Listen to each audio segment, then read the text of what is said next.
Guys, നമുക്ക് ഇന്ന് കല്ലുമ്മക്കായ അപ്പം ഉണ്ടാക്കാം. അപ്പോൾ രാത്രി പുതിർത്തി വെച്ച് അരി വൃത്തിയാക്കിയ ശേഷം ഇതൊന്ന് മിക്സിയിലിടാം. അപ്പോൾ ഇതിലേക്ക് 1.5 ടീസ്പൂൺ വലിയ ജീരകം, 1/2 ടീസ്പൂൺ മഞ്ഞൾപ്പൊടി, ആവശ്യത്തിന് ഉപ്പ് ഇട്ട് കുറച്ച് വെള്ളം ഒഴിച്ച് അതിൽ നമ്മൾ അരച്ചെടുക്കാം. നല്ലോണം അരയരുത്. അപ്പോൾ ഇതൊരു പാത്രത്തിലേക്ക് മാറ്റി വെക്കാം.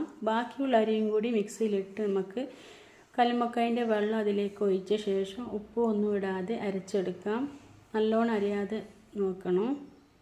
അതും കൂടി അതിലേക്ക് ഒഴിച്ച് നിന്ന് കുഴച്ചെടുക്കാം. അപ്പോൾ 1 കപ്പ് തേങ്ങ ചിരണ്ടിയതും കൂടി അതിലേക്ക് ഇടാം. ആവശ്യത്തിന് കുറച്ച് പൊടി ഇട്ട് നമുക്ക് പത്തിരിൻ്റെ പൊടി ആവശ്യത്തിന് നമുക്ക് ടൈറ്റാകാൻ വേണ്ടി ഇട്ട് കൊടുക്കാം. എല്ലാം ആയ ശേഷം നമുക്ക് ഓരോന്നായി നിറച്ച് നമുക്ക് ആവിയിൽ വേവിച്ചെടുക്കാം. കുറച്ച് കയ്യിൽ എണ്ണ തടവിയ ശേഷം ഇല്ലേ പറ്റി പിടിക്കും. അപ്പോൾ അത് അതിലേക്ക് നിറച്ചെടുക്കാം. ഓരോന്നായി നമുക്ക് നിറച്ച് നമുക്ക് ആവിയിലേക്ക് വേവിക്കാം.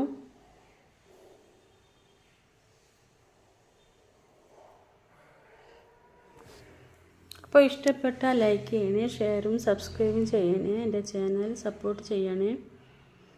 അപ്പോൾ അതിൻ്റെ കല്ലുമ്മക്കായൻ്റെ ബാക്കിയുള്ള വെള്ളത്തിൽ നമുക്ക് മുളക് പൊടി, ഉപ്പ്, ആവശ്യത്തിന് മഞ്ഞൾപ്പൊടിയെല്ലാം ഇട്ട് കുറച്ചധികം വെളുത്തുള്ളി ചതുക്കിയതും കൂടി ഇട്ട് നമുക്ക് ഇത് കല്ലുമ്മക്കായ തോട് കളഞ്ഞ ശേഷം ഇതിലേക്ക് നമുക്ക് ഇട്ടിട്ട് പൊരിച്ചെടുക്കാം.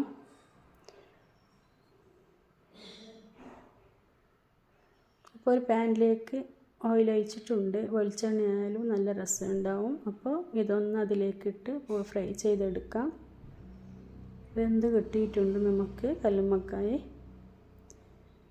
അപ്പോൾ ഓരോന്നായി നമുക്ക് ഫ്രൈ ചെയ്തെടുക്കാം. ഓക്കെ, അപ്പോൾ താങ്ക് യു.